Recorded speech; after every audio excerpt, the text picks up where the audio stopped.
Príťahy s oporou hrudníka veľmi účinne stimulujú svaly vrchného chrbta.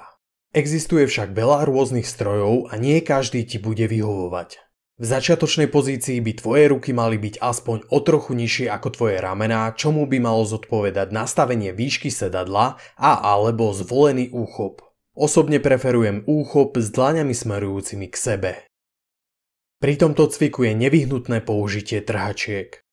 Takto si dáš trhačky na ruky a takto ich upevníš o koncovku. Pevne uchop koncovku do prstov, nadýchni sa a zaujmi začiatočnú pozíciu s vypnutým hrudníkom do operadla a ramenami uvoľnenými dole od uší. Vykonaj príťah, bez pauzy sa kontrolovane vráť späť do začiatočnej pozície a po krátkej pauze vykonaj ďalšie opakovanie. Povedzme, že toto je maximálny možný rozsah pohybu cviku. Odporúčam ti vynechať 10% rozsahu pohybu na začiatku aj na konci opakovania. Na začiatku teda udržuj vypnutý hrudník do operadla, neohýbaj vrchnú chrbticu dopredu a na konci nemusíš ťahať lakte príliš ďaleko za telo. Keď už nebudeš vládať vykonať plný rozsah pohybu, pokračuj vo vykonávaní niekoľkých čiastočných opakovaní.